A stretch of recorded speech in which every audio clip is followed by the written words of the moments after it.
Oi, gente! Hoje a gente vai conhecer a história da EQM do Marcelo, que quando tinha 10 anos de idade teve uma nefrite aguda, para quem não sabe, nefrite é uma inflamação nos rins, e em consequência teve uma parada cardíaca. Os médicos estavam lá, lutando para reanimá-lo, e Marcelo, com 10 anos de idade, via tudo acontecer. De cima mesmo, lá em cima ele via os médicos, enfermeiros, equipamento, a si próprio, tudo acontecendo e ele lá, de camarote. Ele vai contar essa história pra gente. Vamos ver?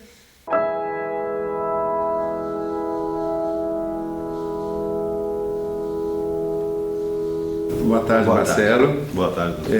Nós estamos aqui mais uma vez para dar sequência nas entrevistas da nossa pesquisa sobre experiência quase morte. Então, você passou por essa experiência, eu gostaria que você se apresentasse, dissesse a sua profissão e contasse para a gente a história com as suas palavras, quando foi que aconteceu e como foi que aconteceu. Boa tarde, doutor. Meu nome é Marcelo, eu sou empresário, tenho 48 anos e a minha experiência de quase morte foi quando eu tinha 10 anos. Ela começou com...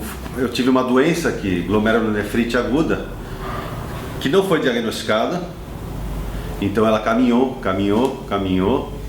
até chegar na consequência máxima, até eu ter uma convulsão e ter uma parada cardíaca, e fui levado às pressas no hospital. Foi um erro de diagnóstico de um médico, e acabou consequindo realmente num estágio muito avançado da doença, no qual talvez eu nem devesse ter sobrevivido, né? Isso o que me falaram depois. Você já chegou em coma no hospital? Eu entrei ainda em casa, né? O que aconteceu foi o seguinte: eu estava deitado, a vista começou a turvar, aí começou a ficar um monte de luzes assim, né? Parecia um pisca-pisca, e apaguei. O meu tio estava em casa junto, então ele e meu pai correram meu tio me pegou no colo e correram para o hospital Alvorada na época. E a minha experiência de como ela começou na realidade no hospital, tá? Que foi quando eu cheguei lá já com parada cardíaca, já inconsciente, né? E começou no hospital, que eu me vi realmente por cima. Eu estava por cima e estava vendo todo o movimento dos médicos, muito médico, enfermeiro, muita gente em volta de mim, reanimação, assim, muito agitado, né? E eu presenciando tudo aquilo, eu via por cima, o pessoal trabalhando em mim, dando injeção, fazendo massagem, a respiração. Você chegou a ser entubado, você acha? Você lembra disso, sabe? Cheguei. Já depois de uma massagem cardíaca? Cheguei porque eu lembro da sensação quando eu acordei depois, inclusive com arranhado, né? E cheguei a ser, inclusive o médico chegou na hora o meu pai conta que quando eu acordei o médico já estava dando notícia que não tinha jeito. E depois de ver toda aquela agitação, não sentia absolutamente nada. Dor nenhuma? Dor nenhuma. Que espécie de sentimento você tinha ali, Marcelo, em vendo o seu corpo? Era um susto, tranquilidade, você estava bem? Não, indiferença. Não tinha. Eu era, acredito, criança, ter 10 anos, né? A criança é muito inocente, né?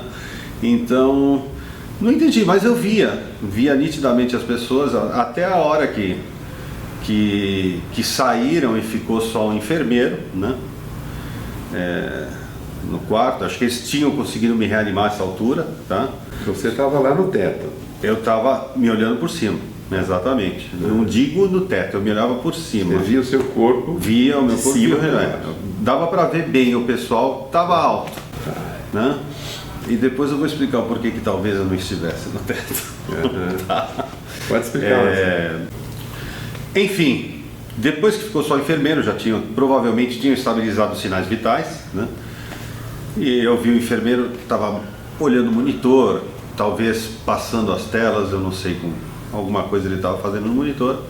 Aí, de repente, ficou tudo escuro, uma sensação de giro no espaço, e Aí eu senti que estava deitado na cama, mas não estava acordado ainda. Eu estava vendo o mesmo enfermeiro, só que ao invés de cima, agora estava vindo ao meu lado. Então você estava, digamos assim, no próprio corpo agora. Exatamente, me senti, né? E aí finalmente eu abri o olho. Depois disso, aí eu finalmente abri o olho e quem estava do lado? O enfermeiro. Estava mesmo lá, né? Então, quer dizer, na minha opinião, eu não consigo recusar essa experiência que eu tive, não consigo dizer que não foi nada, tá? A parte da cama que eu vejo o enfermeiro do lado pode ser um estado de subconsciência, que eu tenha visto ele realmente, mas a parte de cima fica difícil de você falar que não é nada, não era nada. Ô Marcelo, a noção de tempo contou para você? Você tem essa lembrança ou não? Aquilo foi segundos, minutos, você tem essa noção? Faz muito tempo, hoje eu estou com 48, já fazem 38 anos que isso aconteceu. Mas é assim, não me pareceu nada que durou muito tempo. Entendi. Tá?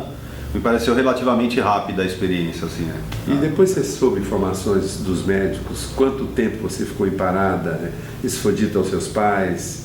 Você tem essa informação ou não? A parada não foi... não Foi imediato, né? Você chegou no hospital... Eu cheguei no hospital... Inconsciente, eu tive parada, quer dizer, na realidade o médico deu uma injeção. Essa parada estava justamente relacionada, acredito, não sei fisiologicamente, o senhor deve saber explicar melhor que eu, deve estar relacionada justamente porque o meu rim já tinha parado de funcionar, eu acredito que não filtrava mais nada, né?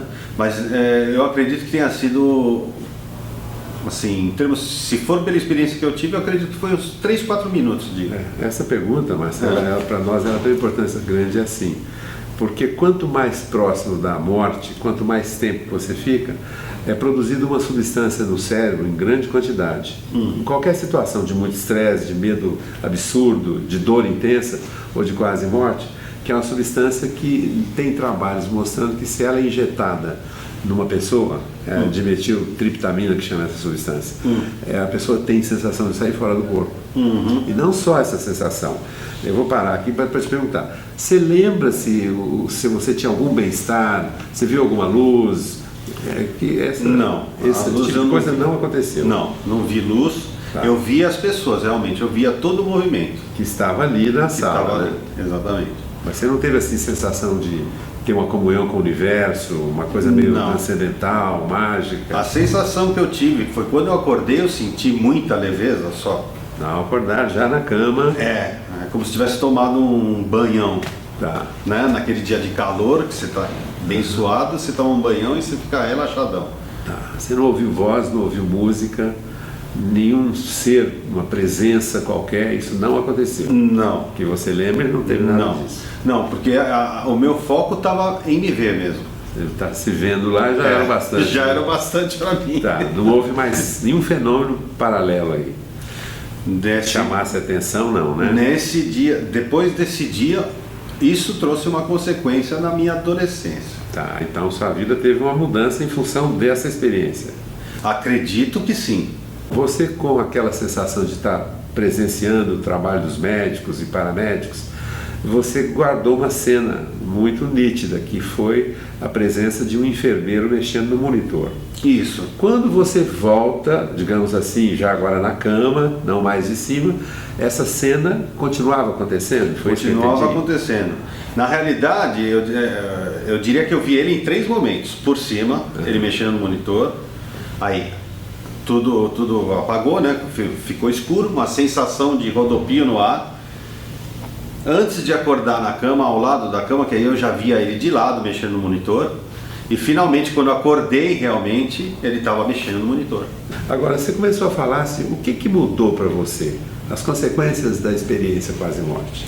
Eu acredito que, em termos de sensibilidade, eu me tornei uma pessoa mais suscetível, mais sensível. Isso se ocorreu ao longo do tempo? Exatamente. Eu comecei, na adolescência, assim, até os 15, 16 anos, após essa experiência que eu tive inúmeras experiências, não sei se aí Eu não digo se é sonho, se é fruto da minha imaginação, o que seja.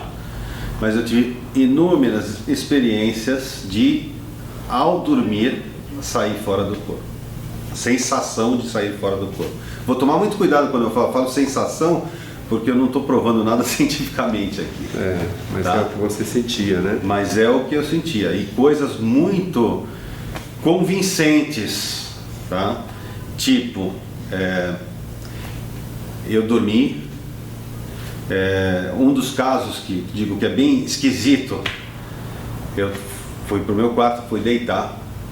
Na época a gente morava no sobrado, eram 2 andares. Aí eu senti, saindo do corpo, eu saí e fui andar. E desci a escada. E vi que o meu pai tinha pegado no sono, com a minha mãe na sala, e com a TV ligada. E vi que já era tarde. Subi a escada, acordei e fui chamado. Então você teve uma experiência fora do corpo, né? Que é uma... A impressão que dá é essa, porque isso foi uma das coisas que me aconteceram. Cheguei a descrever, cheguei a ir longe. Nessas experiências, sim, contato com outras pessoas. Você teve mais de uma experiência, então, desse tipo? Tudo isso depois da EQM. Exatamente.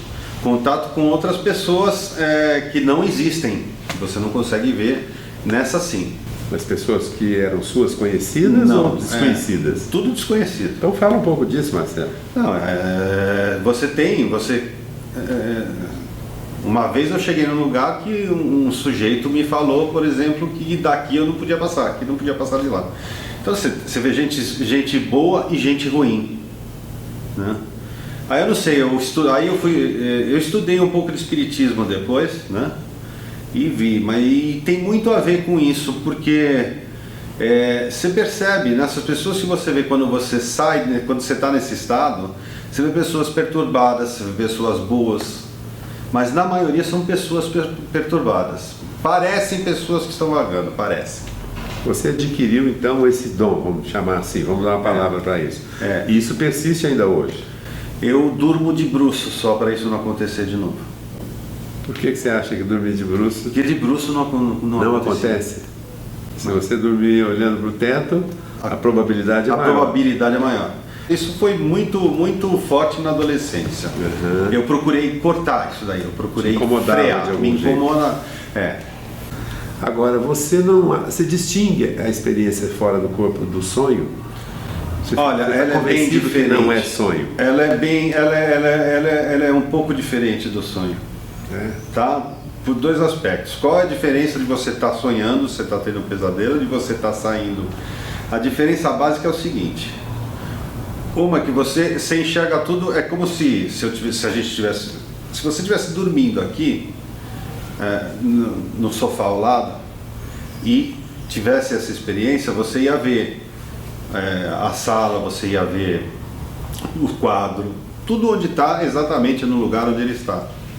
O que você ia ver a mais são essas pessoas. Essas pessoas provavelmente você ia encontrar elas para fora do portão da sua casa.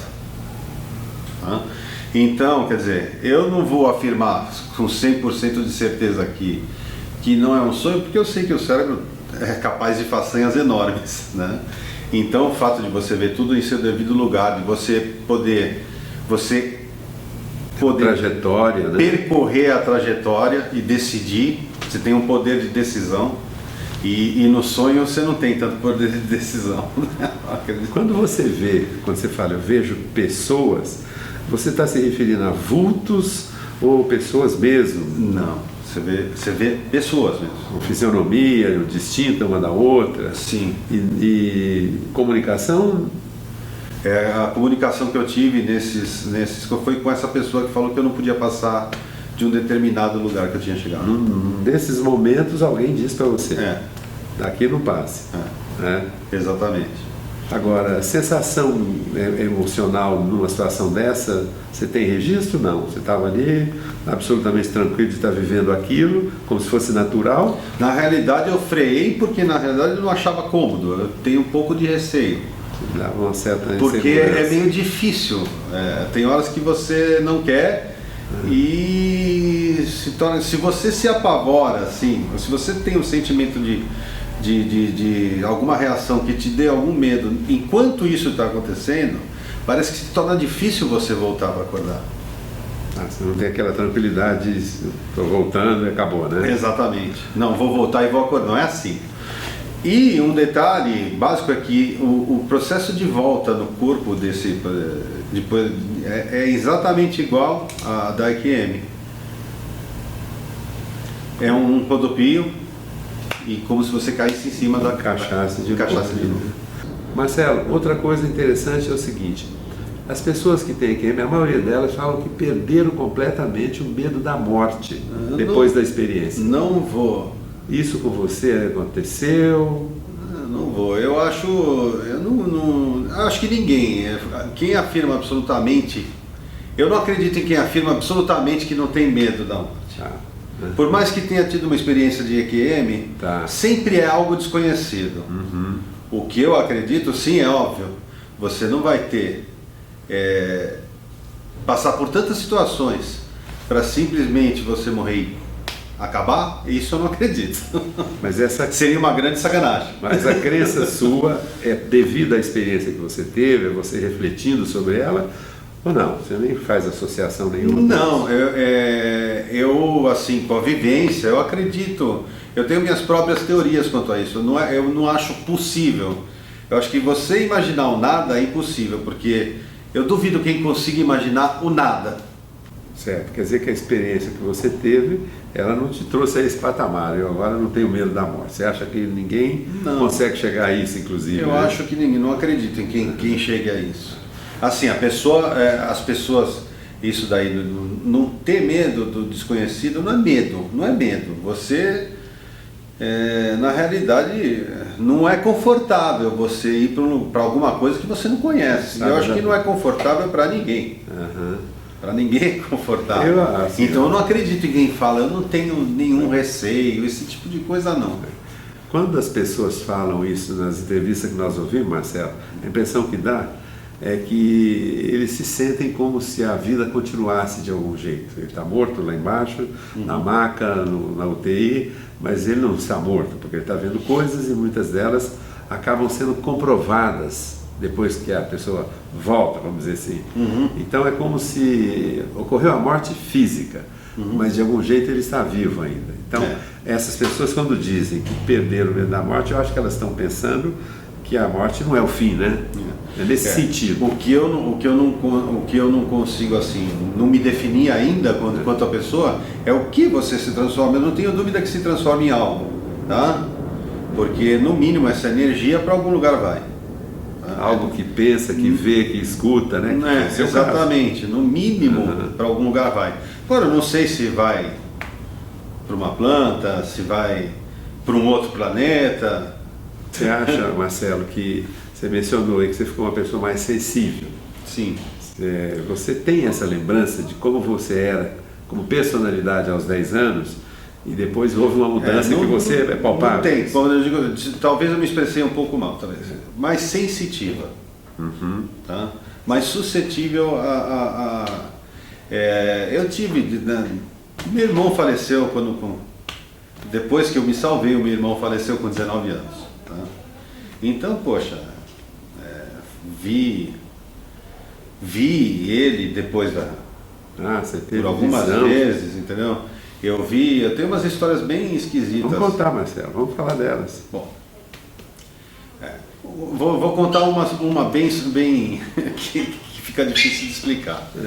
Eu muitas vezes vi uma pessoa de farda branca sentada no pé da minha cama.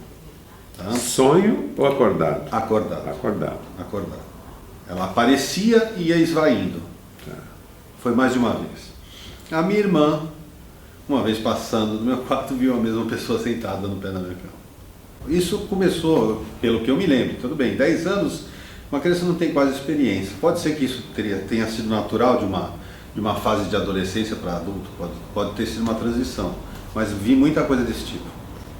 Visão mesmo, né? Visão mesmo, isso acordado. Intuição, premonição, essas coisas aconteceram com você já? Isso, bom, assim, Fala à vontade, Marcelo, se você quiser falar. Não, eu sou bem... Normalmente o que eu falo acontece.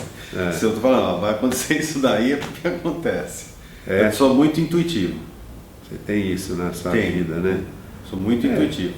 Apesar de que eu falei, eu procuro não me desviar sempre do foco, objetivo. Tá?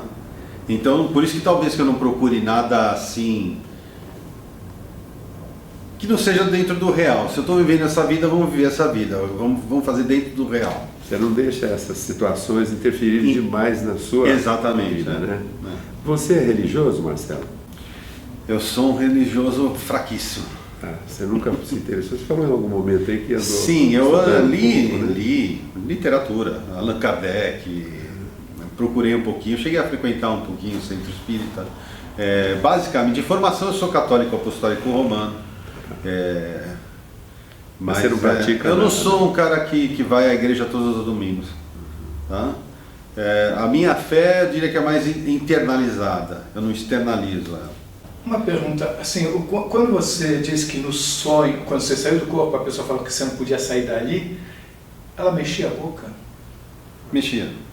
Falava normal. Falava normal. Como você falando para mim. Entendi. Ela veio em direção para mim e falou, para que daqui você não pode. Na realidade, nesse episódio que eu tive da pessoa, que eu encontrei essa pessoa, eu estava indo longe mesmo. Fatalmente eu estava indo longe. Eu procurei, falei, vou fazer um teste. Vou ver até onde eu posso ir. Vou ver até onde eu posso ir, porque quando você está nesse estado, você se move para todos os lados. Para frente, para trás, para cima também. Então, essa pessoa, tudo pode ter sido fruto da minha imaginação, que eu ia achar uma pessoa e falar, daqui você não pode passar. Mas aconteceu isso, foi uma das experiências que eu tive. E o que te convence que não foi um sonho? Você viu o seu corpo lá na cama? Porque é diferente. O que me convence é a diferença disso para o sonho. Já teve sonho? Quando você está nesse... Você vê assim. Você vê o corpo lá, né? Ô Marcelo, toda a ideia central desse trabalho nosso na verdade, está baseada na informação que vocês têm, assim, você está morto ali, você estava morto, teoricamente estava, consciente, e no entanto você conta histórias enquanto você está, do ponto de vista médico, morto. Então, a sua consciência não poderia estar no cérebro.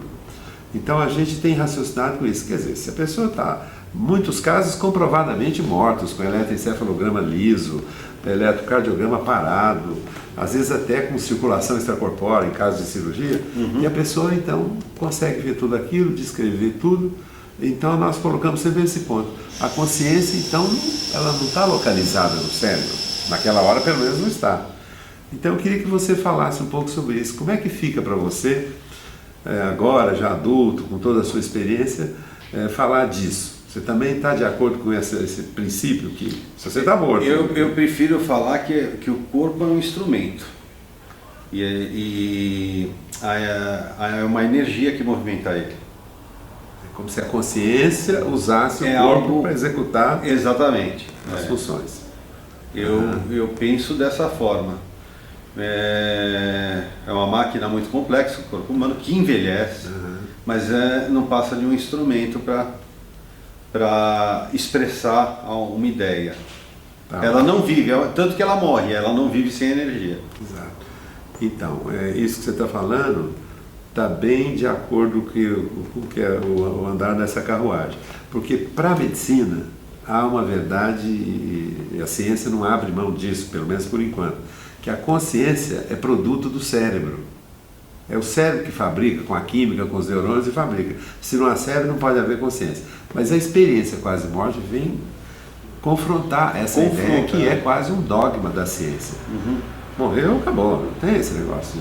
Mas quando você vem contando uma história como a sua, você estava morto, sua consciência estava existindo. Então isso vai de confronto com o que é o dogma. É dogma porque é quase uma religião, da mesma forma que para algumas pessoas existe o espírito, e isso é um dogma, ninguém provou. Para a ciência também ninguém provou que é o cérebro que produz a consciência. Mas todo mundo admite isso. O cérebro fabrica a consciência da mesma forma que a mama fabrica o leite. Acabou a mama, acabou o leite. Acabou o cérebro, acabou a consciência. a experiência que você acaba de contar fala contra isso. Eu prefiro pensar, eu penso dessa forma. Uhum. Eu acho que, tanto que o corpo não é quente,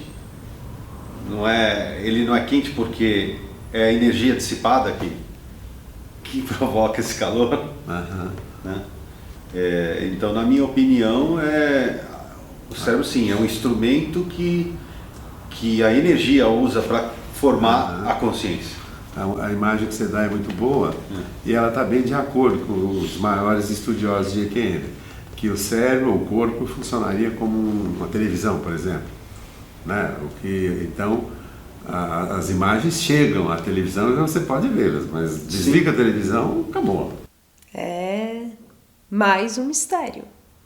Se você gostou, por favor, se inscreva no nosso canal, dê muitos likes, compartilhe os nossos vídeos, divulgue para os amigos. E se você tiver alguma dúvida ou tiver passado por uma EQM e sentir vontade de compartilhar essa história, por favor, nos escreva. O nosso e-mail é afinal-o-que-somos-nós@gmail.com.